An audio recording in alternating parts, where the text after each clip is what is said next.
All right, today we've got a legend in the house, someone who spent his career standing at the crossroads of science, clinical mastery, and military precision. Dr. Gail Deyle is the clinician-scientist who doesn't just talk evidence, he generates it.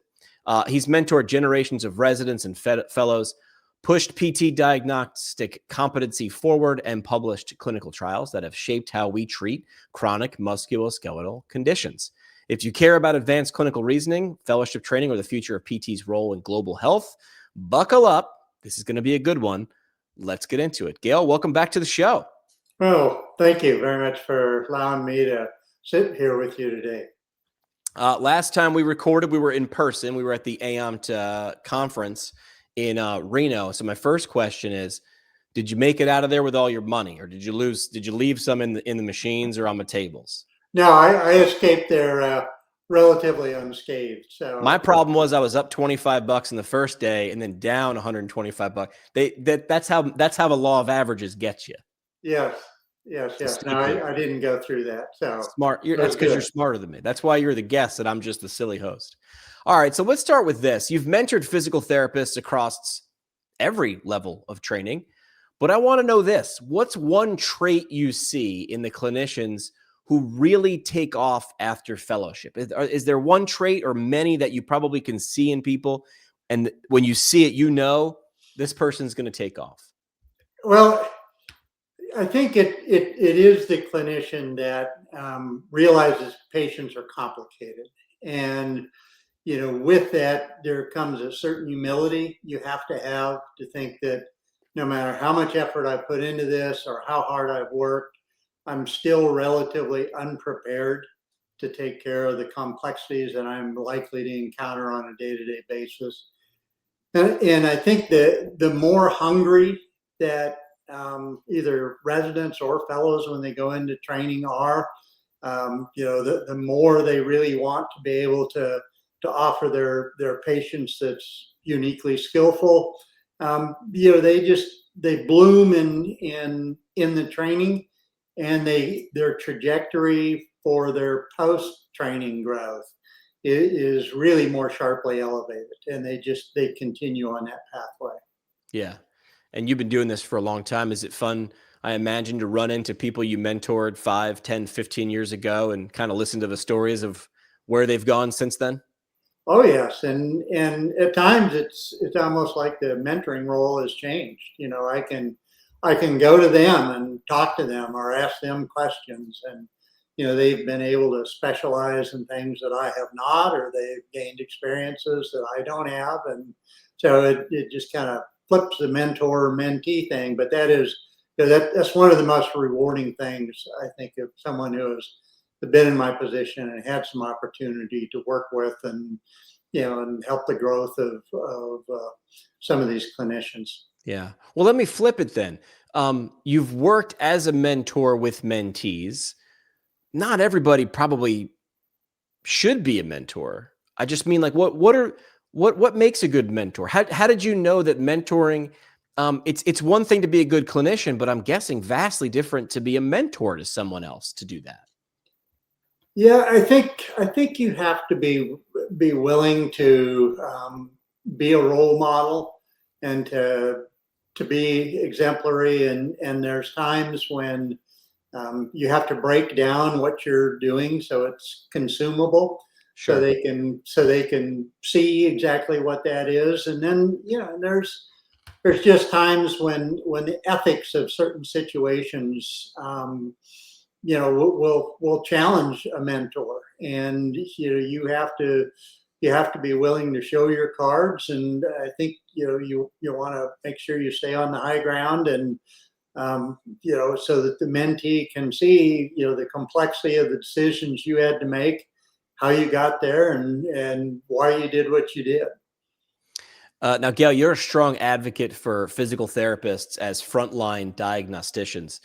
Is there a story that you've got, a moment when a PT's diagnostic skill really changed a patient's medical path? Anything come to mind? Well, I guess I've seen it so many times where we've had Physical therapists, take patients that have been sent to us and they've been through a fair medical process, and their diagnosis is such that they do not belong in physical therapy, and it's hard for one to stand out. But these things, ranging from trainees being in a line with chest pain and they were having myocardial infarction, to tumors growing in young people's long bones, to infections and leukemia, and it just, the list keeps on and on. But I think physical therapists do really well at being able to interview their patients, particularly if they've had some advanced clinical training, residency and fellowship level training, and they can quickly determine, this just does not seem to be appropriate Sure. for physical therapy. So it's, I have some teaching examples sometimes that I use, but it happens frequently enough that it's really not one unique thing. But it's almost like, if you had oversight to all the therapists that work in most of the settings that I've been in, it's probably every other day somebody pulls some patient out of there that doesn't belong in that clinic. That's great. You mentioned advanced clinical reasoning. When you think about that, when you think about advanced clinical reasoning, what's the biggest unlock that most clinicians miss early in their careers? Is there something holding them back? You mentioned a minute ago, really being able to understand that the patients are complex. That's got to be one of those unlocks. Is there anything else? Well, I think for someone like me, who I was very internal with my Okay. processes, and I think that there was a lot going on, and I think I'd had lots of experience, and there was things that I could just kind of tell what it was when you see it walk in the door. But until you bring your reasoning out and look at it and examine it and probably have somebody help you with that, you're not going to be as clean and as efficient as you could be. And so, if you take what's implicit and make it explicit and get it out where it can be seen, and where you're making mistakes, or you're jumping to certain things, or you're not exactly asking the right thing, or you've missed opportunities. Those are the kinds of things that will elude someone that probably hasn't been through some formal training in how to get better at clinical reasoning. It sounds like it's the physical therapy equivalent of you got to show your work, not just your Yes, answer in math class. that's pretty much it. And there's a certain willingness. I mean, it's a little invasive to have Sure. someone come into your space and say, "Well, okay, but there was some things you could have done better here," and and your thoughts are personal, and so on and so forth. So it really, there's a willingness on the mentor's side to get a little bit of the mentee on them, and and to be a little invasive, and then mentee has to be accepting of that. And Yeah. if you get defensive, then that's where growth stops. Yeah, I imagine setting good expectations early on in that process of I'm going to push you, but there's a reason to it. It's not me trying to step on toes or make you defensive. There's a method to it. So I imagine setting good expectations is probably important. Yes. Yeah, I think good communication both ways there is very helpful. Yeah. You've said that physical therapists are an untapped contributor to world health. What's one global health problem you think PTs are really uniquely positioned to help and impact? Oh, I think, just musculoskeletal health, worldwide, would really benefit from unfettered access to physical therapists, and their low risk, high benefit strategies. Things that don't push patients down the pipeline of advanced imaging and invasive things. Whether it's diagnostic invasive things, or whether it's treatment invasive things. That there's so much that physical therapy would have to offer. And I think at times we have this wrong with third party payers, thinking, well, we'll save some money and we won't pay for physical therapy. And really it's the opposite. You need to open your portals up and get these patients, out of probably the whole medicalized pipeline and get them into someone that can help these patients be more active and be healthier, and and have things that some strategies that are lower risk and less costly. All right, Gail, we're going to play red light, green light here. For all the clinicians listening, what's one habit you think they should stop doing tomorrow and one habit they should start? What's a red light and a green light if they want to become sharper, safer, more effective? What do you typically suggest?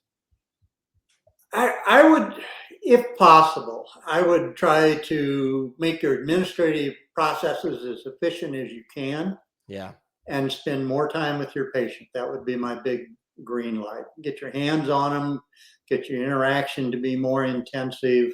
And, I think it's very hard to replace a highly qualified and trained physical therapist in most of our clinical settings. And so the intensity of the interaction between the physical therapist and the patient is, I think, where the true value is. So that's definitely green light. All right, excellent. Gail, this is outstanding. Nice little short burst of insight. You spent a career proving what skilled, well-trained physical therapists can do, not just for patients, but for the profession and for global health. Love your mix of curiosity, rigor, mentorship, exactly what keeps pushing together physical therapy. So thanks for doing what you do here with AOMT and for the profession. Well, thank you very much, Jimmy, for having me. And I would add one thing.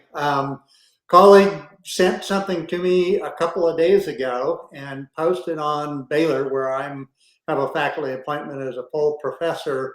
They've got my name and profile, and that I am in the top 2% of cited researchers in my field, which is truly amazing for me, just to think I'm a grassroots guy. I Wow. worked with colleagues. We took clinical questions that were relevant, and we did studies to try to get answers to those questions, and we pushed them out into quality journals.